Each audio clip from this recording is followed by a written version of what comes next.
Membahas revisi RUU Haji lebih lanjut telah bergabung sudah ada Bapak Danang Samudera, anggota Komisi 8 DPR RI fraksi Demokrat, dan juga Bapak Mustoli Siraj, Ketua Komnas Haji dan Umroh. Kita sapa. Assalamualaikum Bapak-bapak sekalian. Waalaikumsalam warahmatullahi wabarakatuh. Baik, terima kasih sebelumnya sudah berkenan bergabung bersama kami di Berita Satu Utama. Saya yang pertama langsung ingin ke Pak Nanang. Pak Nanang, ini kabarnya sudah Presiden terkait dengan perubahan BP Haji menjadi kementerian sudah keluar, Pak Nanang. Prosesnya gimana sih sejauh ini di DPR, Pak Nanang? Jadi begini, kemarin tanggal 18 itu kan libur cuti bersama. Ya. Tetapi karena kita menganggap penting, langsung kita rapat pada malam itu juga, tanggal 18 malam, dengan acara penyerahan surat Presiden kepada DPR yang isinya tentang persetujuan pembahasan menugaskan para menteri untuk ikut membahas, termasuk di dalamnya ada 700 daftar masalah, dan di dalamnya itu juga ada, katanya saya lihat sepintas, bahwa ada persetujuan bahwa usulan untuk menjadikan Badan Pengelola Haji ini menjadi kementerian. Kira-kira bentuknya menteri garis miring kepala badan. Oke, artinya benar ya Pak Nanang, ini mayoritas suara kemudian di DPR sudah setuju dengan dibentuknya Kementerian Haji. Berarti kita tinggal selangkah lagi ya bagi BP Haji bisa bertugas mengurusi haji. Justru usulnya dari DPR. Pemerintah setuju, jadi kita tenang. Artinya langkahnya sejauh ini tinggal kira-kira berapa persen lagi? Oh, masih banyak, karena membahas 700 daftar inventarisasi masalah itu juga perlu waktu.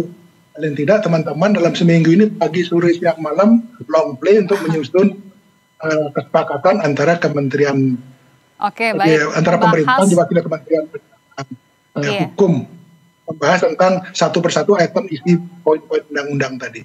Oke, nah kalau kita beralih pada pembahasan dari RUU Haji di DPR saat ini, mungkin perubahan yang akan sangat signifikan begitu dibandingkan undang-undang sebelumnya, apa nih Pak Nanang? Saya melihatnya ada 4 poin. Yang pertama adalah struktur kelembagaan. Di antaranya bahwa kementerian masalah perhajian ini akan ditangani seorang menteri. Sebab kalau hanya badan saja, kita khawatir dari DPR, di Saudi tidak setara dengan menteri haji di sana. Sehingga di kelas 2 kan lah kita di sana. Yang kedua, terkait dengan tambahan kuota. Apabila terjadi tambahan kuota, maka bagaimana mengaturnya supaya tidak terjadi polemik seperti yang sekarang terjadi tahun 2024 kemarin. Yang ketiga, ekosistem ekonomi haji. Ini ada 3 poin, transportasi, dan konsumsi, siapa yang menyelenggarakan dan lain sebagainya. Dan yang keempat adalah ada potensi ke depan tuh haji mandiri dengan berkembangnya zaman. Sekarang ada mandiri tapi ada pro kontra dengan teman-teman asosiasi. Itu kira-kira 4 poin yang kira-kira akan kita selesaikan. Oke, itu 4 poin yang cukup krusial begitu yang bisa mengubah secara signifikan begitu ya dari aturan ataupun RUU Haji yang saat ini tengah digodok di DPR. Nah, kalau begitu saya ke Pak Mustoli. Pak Mustoli, pembahasan RUU Haji masih bergulir di DPR. Kemudian kalau kita mendengar tadi penjelasan dari Pak Nanang begitu sudah ada 700 DIM yang saat ini tengah dibahas juga begitu ya. Ada 4 yang tadi disampaikan yang menurut Pak Nanang ini cukup signifikan untuk merubah RUU yang akan terjadi begitu ya. Apa kemudian menurut Anda yang masih perlu diperhatikan terkait dengan pelaksanaan haji tahun depan agar kemudian bisa menjawab ya akar permasalahan dalam pelaksanaan haji? Pak Mustoli. Pak Mustoli masih belum terdengar. Iya, saya tentu mencermati perkembangan dari revisi Undang-Undang Nomor 8 Tahun 2019 begitu ya, tentang penyelenggaraan ibadah haji dan umroh. Nah, tentu kami menghormati sekali apa yang sudah dilakukan oleh Pak Nanang dan semua pimpinan dan anggota Komisi 8 yang telah bekerja keras untuk mencari format yang terbaik terkait dengan RUU Haji ini begitu ya.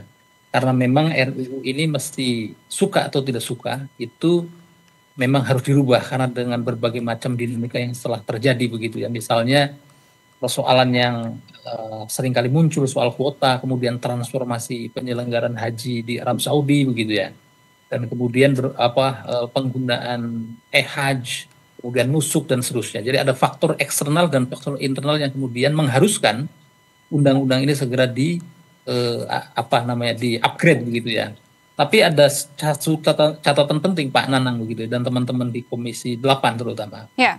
Undang-undang ini kan sangat krusial dan penting, tetapi sampai hari ini DIM atau kemudian RUU yang sudah lengkap dan konkret yang sudah didorong oleh pemerintah melalui surpres itu sampai sekarang itu kan belum bisa diakses oleh publik begitu ya. Tidak seperti mestinya, karena ini menyangkut hajat hidup umat jutaan orang begitu ya.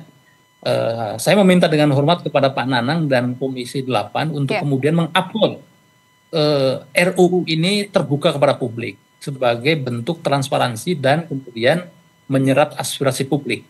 Nah, karena kita mencari undang-undang ini itu harus kucing-kucingan begitu ya. Saya mendapatkan undang-undang ini RUU ini tidak resmi begitu, tapi dari orang yang atau pejabat yang cukup kredibel begitu ya.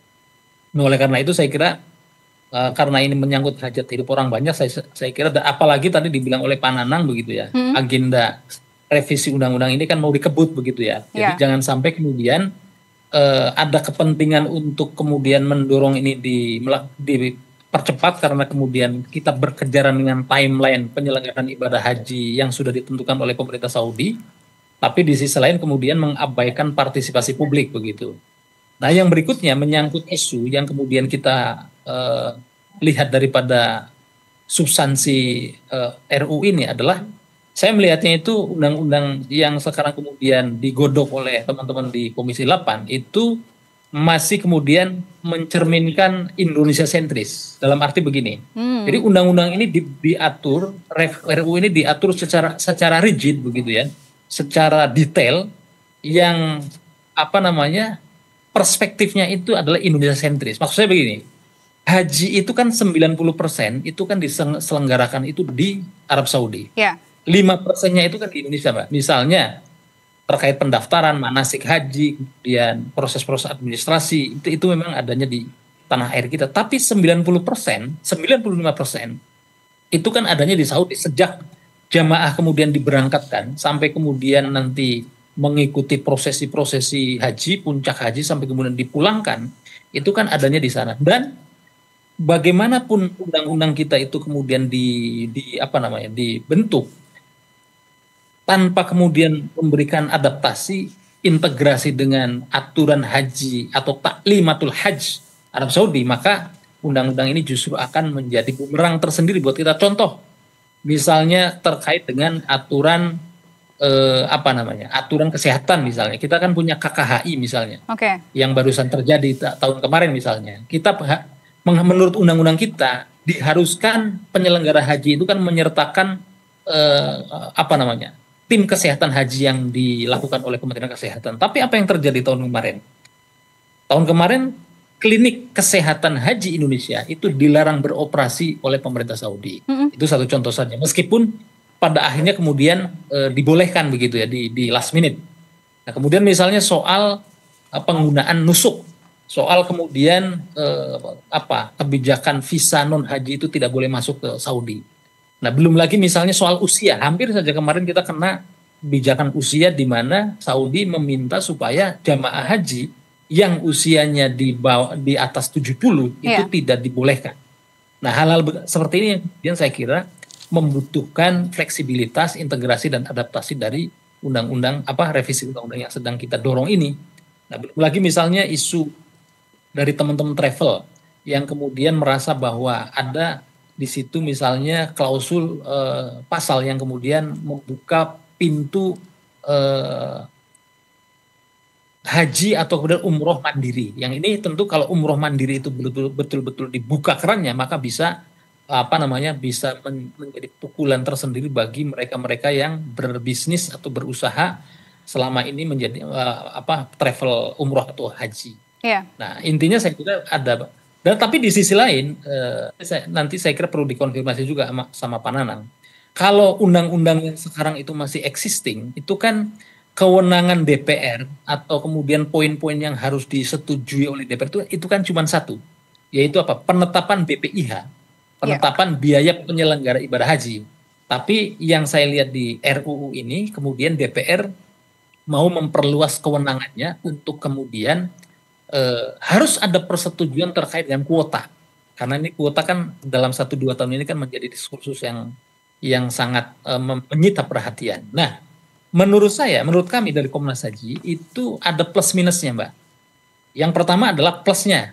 DPR, Pak Nanang dan kawan-kawan ini bisa kemudian mengawasi dan kemudian mengantisipasi secara dini kemudian penyalahgunaan kuota. Tapi di sisi lain itu juga bisa menjadi persoalan baru, apa itu? Karena kalau misalnya namanya kuota tambahan khususnya, itu kan diberikan last minute. Jika kemudian harus ada persetujuan dari DPR, maka harus ada birokratisasi atau mekanisme-mekanisme tertentu yang harus yang tidak mudah dan kadang-kala itu juga tidak bisa cepat. Nah, ini saya kira hal-hal seperti ini yang kemudian di sisi lain kemudian kewenangan penyelenggara dalam hal ini adalah pemerintah untuk kemudian membuat diskresi dalam penyelenggaraan ibadah haji juga makin dipersempit begitu ya. Itu yang saya baca, saya kira dari RUU yang kemudian yang kita cermati begitu, Mbak Anissa. Oke, baik. Langsung saja kalau begitu saya ingin tanggapannya dari Pak Nanang. Pak Nanang, tadi yang pertama mungkin disampaikan terkait dengan transparansinya begitu ya. Ini dipertanyakan dari RUU tersebut agar kemudian bisa diakses oleh publik begitu, oleh masyarakat, dan juga beberapa catatan-catatan yang sudah disampaikan oleh Pak Mustoli ini banyak sekali, mungkin terkait dengan penetapan BPIH juga begitu, terkait dengan penambahan kuota haji. Mungkin secara spesifiknya bisa disampaikan seperti apa sih yang sebetulnya tengah digodok oleh DPR ini, Pak Nanang? Baik, saya komentari tidak keseluruhannya tapi ya. Nah, yang pertama mengenai transparansi. Ya, saya melihat ini sudah dilaksanakan dengan mengundang teman-teman asosiasi, teman-teman stakeholders yang terkait, dan komandannya kelihatannya di Komisi 8, tapi dari Menteri Kumham, Menteri Hukum, yang menjadi komandan, wakilnya adalah Wakil Menteri Seknek. Jadi kita bersama-sama membahas di situ dan akan saya sampaikan juga sebagai masukan mengenai transparansinya. Tapi prinsip saya adalah transparansi terbuka itu bagus, tapi tidak telanjang. Kemudian yang berkaitan dengan usulan tentang penambahan itu hanya 8% dan keterlibatan dalam menentukan kuota, ini terjadi pada tahun 2024 kemarin yang menjadikan kasus besar ini adalah permasalahannya tidak ada masalah, bisa ditambahnya di mana saya diatur, tetapi harus ada transparansi dan keadilan. Nah, jangan sampai ada gara-gara itu terus ada pergerakan uang yang berkaitan dengan imbalan dan lain sebagainya, itu tidak boleh terjadi. Yang seharusnya adalah mestinya dibicarakan bersama-sama. Membicarakan 1-2 hari selesai. Karena jangan sampai apa yang sebenarnya itu salah. Jadi polemik seperti yang kemarin itu. Mengenai ketentuan yang terkait dengan 8% itu, dari kemarin juga sudah ada. Hanya menurut versi kami itu dilanggar. Jadi makanya kami mengundang sampai jadi DPR membuat pansus dan sebagainya itu karena itu. Yang memang transparan dan adil. Itu saja. Ya, nah Pak Nanang, ini jika kemudian BPH Haji resmi berubah menjadi Kementerian Haji dan Umroh, sebetulnya kan nanti akan ada proses transisi juga dari Kemenak kemudian ke BPH Haji, begitu proses transisinya tugasnya karena masa haji berikutnya sudah kurang dari 1 tahun lagi, dari segi waktu pun kemudian kita lihat sangat mepet sekali begitu ya. Nanti sebetulnya akan seperti apa Pak Nanang dari transisi tersebut? Dalam masa transisi ini sebenarnya sudah sejak diumumkan ada Badan Penyelenggara Haji yang akan melakukan haji tahun 2026 ini, itu sudah mulai bertahap melakukan pemindahan karyawan. Jadi yang pejabat-pejabat di Dirjen Haji sudah mulai dipindahkan. Ya, tinggal legalitas operasionalnya yang perlu ditindaklanjuti. Dan kami sekarang ini sudah mulai menentukan kira-kira di mana tempat akan ditempati oleh jemaah haji nanti di Mina, itu sangat penting, dan jumlah kuota juga sangat penting. Nah di sini nanti itu bisa dilakukan bersama-sama. Jadi masalah transmisinya tidak lepas begitu saja, karena Badan Penyelenggara Haji pun belum punya perangkat di daerah. Jadi mungkin masih menggunakan Kanwil di daerah melalui kabit hajinya atau kasih hajinya di kabupaten kota. Yeah. Jadi tradisinya tidak lepas begitu ya, tapi ada tahapan-tahapan yang berlanjut. Dari SDM sebetulnya ini memang sudah dialokasikan begitu ya. Nah, tapi bagaimana kemudian kita agar memastikan fungsinya dari Kementerian Agama, kemudian juga dengan BP Haji ini tidak tumpang tindih, Pak Nanang? Jadi untuk Dirjen Haji yang semula melaksanakan tugas haji itu tidak serta-merta langsung pindah begitu ya, tapi orang-orangnya juga seperti bedol desa, sebagian besar dari mereka pindah langsung ke Badan Pengelola Haji sejak tahun lalu sudah mulai. Ini secara bertahap sudah masuk. Yang titik-titik krusial, misalnya bagian keuangan, hukum itu sudah dijalankan semua. Tinggal yang berkaitan dengan masalah administrasi, pendaftaran dan lain sebagainya itu kita nunggu kuotanya nanti berapa. Oke, baik. Kalau begitu saya ke Pak Mustoli. Pak Mustoli, bagaimana tadi jawaban yang disampaikan oleh Pak Nanang begitu ya terkait dengan transparansi yang tadi sempat Anda pertanyakan juga, baik dari substansi yang masuk dari RUU tersebut. Tanggapannya, Pak Mustoli? Pak Mustoli, suaranya belum terdengar, Pak Mustoli. Saya tadi belum sependapat dengan Pak Nanang ya, kaitannya dengan undang-undang yang belum bisa diakses oleh publik, karena ini kan akan berdampak ke publik, dan undang-undang ini juga mengatur hajat hidup jutaan jamaah haji begitu ya.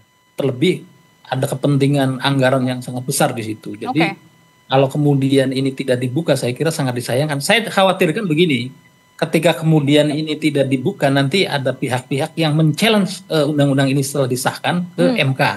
Nah ini kan bisa menjadi peluang. Karena prosesnya ini kan akan dibuat cepat gitu ya.